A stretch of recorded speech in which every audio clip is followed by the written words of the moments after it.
So some South Africans are hoping to take their struggles with the rising cost of living in this country to the streets this morning. There's a national shutdown that's planned for today in order to draw government's attention to the hardships that are faced by many communities.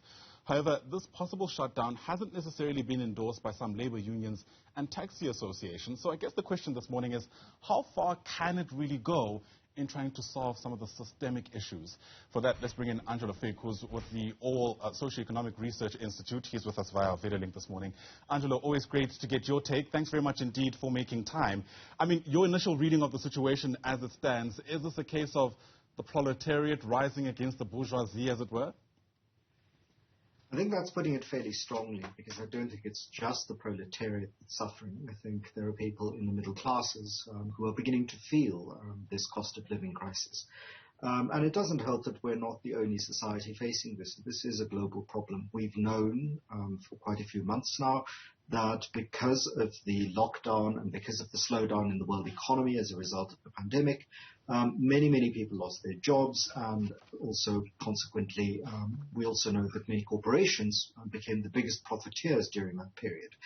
The additional concern around the war in Ukraine and the shortages of all sorts of supplies that have led to rising costs, including fuel, but also basics like wheat and grain, has meant that people's food prices have gone up, and now their travel costs. Now, this might, hit another society in a very slow and possibly somewhat irksome way, but in South Africa, the most unequal society in the world, this has hit ordinary South Africans very hard. And so the outrage among ordinary South Africans and the despair that is beginning to set in is real. And this is something I think the governing class, both in the public and the corporate sector, haven't really taken into account over the last few months. Yeah, it's interesting you say it's something that's been it's something that's affecting all South Africans, because the reality is the expectation today is that it's a particular type of South African that would take to the streets if this national shutdown does pick up. And I guess it also raises questions around how much of that has to do with unfinished business from the past, given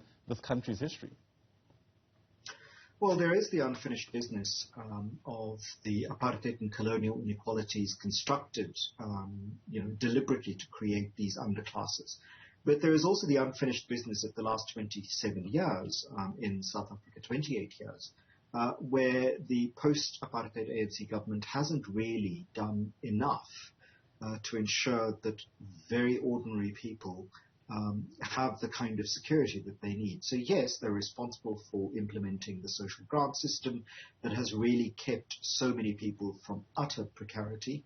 But really the issue around the creation of jobs, the creation of home security, making sure that the economy is much less concentrated than it was in apartheid, these failures are real. And as a result, the kinds of actions that we've seen from ordinary people, the protests that often get, sort of dismissed as service delivery protests or community protests, have been people's unhappiness for decades on now. And yes, we are in a country where the bourgeoisie do not often protest. And when they protest, it's often because they've been affected quite significantly by national issues. We saw this with middle-class people protesting about lockdown regulations during the 2020 period. But we could come to a time, and probably very shortly in South Africa, where middle-class people realize that their lot is the lot of everybody else in this country. It's all of us together or none of us at all. And this idea that you can buy yourself out of the insecurity is beginning to wear very, very thin, because you can do it in health, you can do it in security, you can do it in education, you can do it in transport.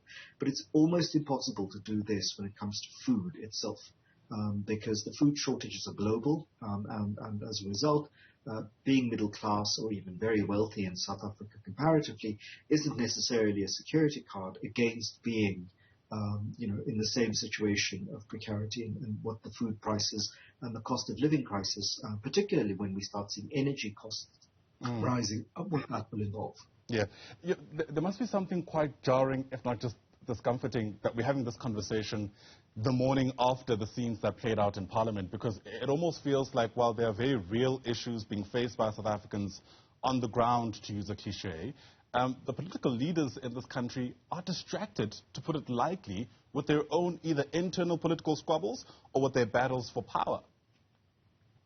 Well, the gap between the governing class and the governed in South Africa is a real gap. So we often talk about the gap between what CEOs earn and what the lowest paid worker in a corporation earns, and that's the largest in the world in South Africa.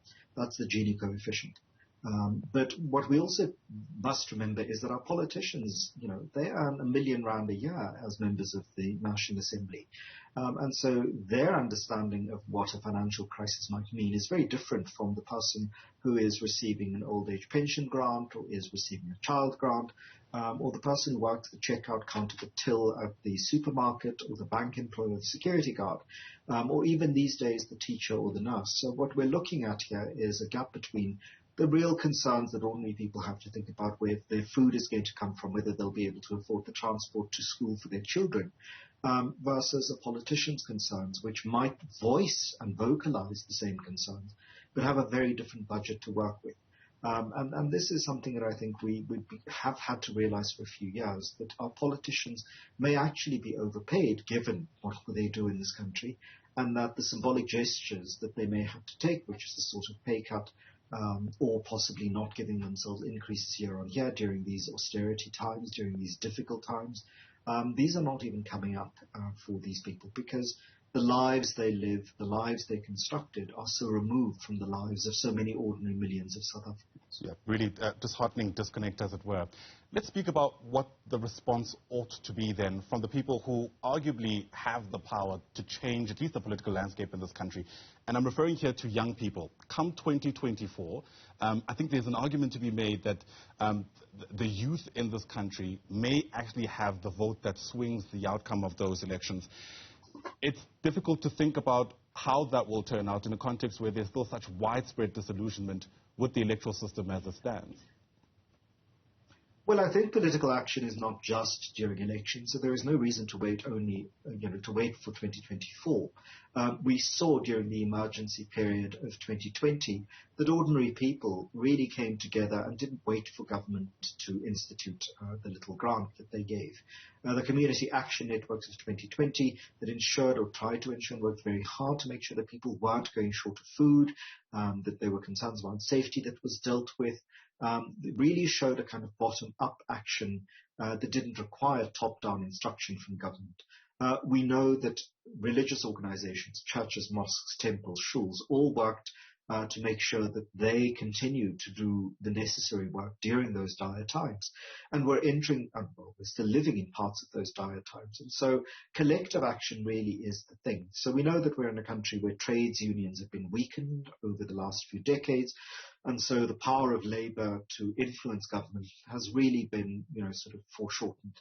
But we have other forms of political belonging that aren't necessarily party political. People belong to churches, sports clubs, stokvels, community organizations, and it's through those organizations that I think a whole lot of political work is being done to fix the situation for ordinary people.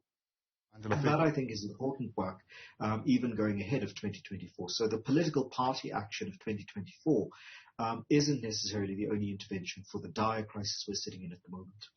Plenty to chew on. Angelo Frick, always great getting your insights, sir. Thanks very much indeed for making time. Angelo is with the Auwal Socio-Economic Research Institute. Once again, appreciate your insights on the AM Report.